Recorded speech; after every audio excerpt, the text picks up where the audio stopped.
एक बार बुद्ध अपने भिक्षु के साथ भिक्षाटन के लिए किसी गांव की तरफ जा रहे थे। तभी अचानक बुद्ध के पैरों में कांटा लग गया।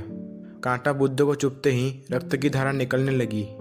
बुद्ध के भिक्षु ने रक्त को रोकने के लिए एक कपड़ा फाड़कर बुद्ध के पैरों पर बांध दिया।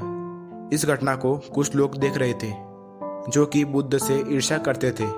उन्होंने बुद्ध से कहा, हम तो तुम्हें परम ज्ञानी समझते थे, लेकिन दर्द को तो तुम भी सहन नहीं कर सकते हो। तुम पाखंडी हो और ये हमने सिद्ध कर दिया है। ये कांटे भी हमने ही बिछाए हैं। इस गांव में तुम्हारा स्वागत नहीं, तिरस्कार होगा। इस गांव में तुमको कोई भिक्षा नहीं मिलेगी। बुद्ध ने उन सभी लोगों से अनुरोध किया कि कृपया कर मुझे इस गांव से भिक्षा लेने दे। बुद्ध के ईर्ष्यालुओं ने बुद्ध का उपहास बनाते हुए कहा, अगर तुम्हें भिक्षाटन के लिए इस गांव में आना है तो तुम्हें अपने रक्त की बलिदानी देनी होगी। तुमको इन कांटों के ऊपर से गुजरना होगा। भगवान बुद्ध ने उनकी चुनौती को स्वीकार कर लिया और कांटों के रास्तों पर चलने के लिए अपने कदम आगे बढ़ाने लगे। बुद्ध मुस्कुराते हुए कांटों पर चढ़ने लगे। बुद्ध के साहस को देखकर गांव वाले चकित रह गए। कुछ लोगों की आंखें फटी की फटी रह गई। गांव वाले सोचने लगे कि बुद्ध भिक्षा के लिए दूसरे गांव भी जा सकते थे, तो फिर कांटों पर चलकर वो क्या साबित करना चाहते हैं। गांव वाले बुद्ध के संदेश को इतनी जल्दी नहीं समझ पाए। यहाँ पर बात भिक्षा की नहीं बल्कि जीवन को बदलने की थी।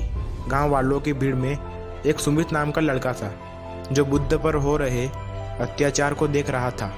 सुमित दौड़कर गया और बुद्ध के पैरों के सामने से कांटे को हटाने लगा।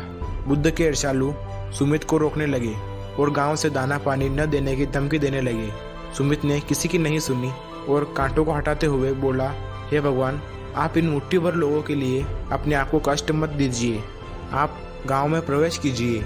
बहुत सारे लोग आपको भिक्षा देने के लिए आतुर हैं। बुद्ध ने सुमित को अपने पास बुलाया और आशीर्वाद देने लगे, लेकिन सुमित पीछे हट गया और बोलता है, हे भगवान, आप मुझे छूकर अपने आप को अपवित्र और दूषित न करें।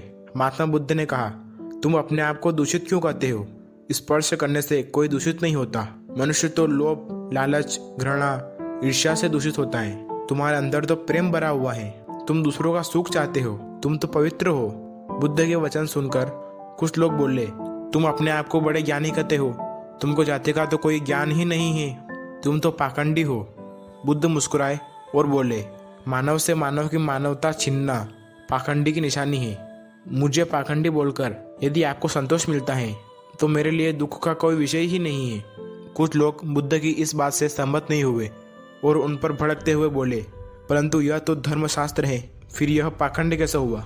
फिर बुद्ध कहते हैं, हमारी उत्पत्ति इस सृष्टि से हुई है। नदियों का पानी सभी की समान रूप से प्यास बुझाता है। खुले जंगलों की हवा किसी में भेदभाव नहीं करती है। खुला आसमान हमारे पिता के समान हमारी परवरिश करता है। सृष्टि बनाने वाले ने भी कोई भेदभाव नहीं किया है। फिर हम इंसान कौन है जो भेदभाव करते हैं? मानव में ही भेद करके अपने संबंधों को बिगाड़ता है। बुद्ध के वचन के बाद कुछ लोग कहने लगे, अगर आप इतना ही कहते हो तो सुमित को अपना भिक्षु क्यों नहीं बना लेते? बुद्ध ने कहा, अच्छा सुझाव है। अगर सुमित तुम चाहते हो तो तुम मेरा भिक्षु बन सकते हो। बुद्ध के आमंत्रण पर सुमित नीची जाति का बौद्ध भिक्षु बना। इस पूरी कहानी में केवल सुमित का जीवन बदला, बाकी सभी का जीवन परिवर्तित हुआ। आप क्या सोचते हैं इस कहानी के बारे में? क्या हमें किसी के साथ कोई भेदभाव करना चाहिए या फिर नहीं? कमेंट बॉक्स में बताइए। अंत तक ये कहानी सुनने के लिए आपका बहुत बहुत धन्यवाद।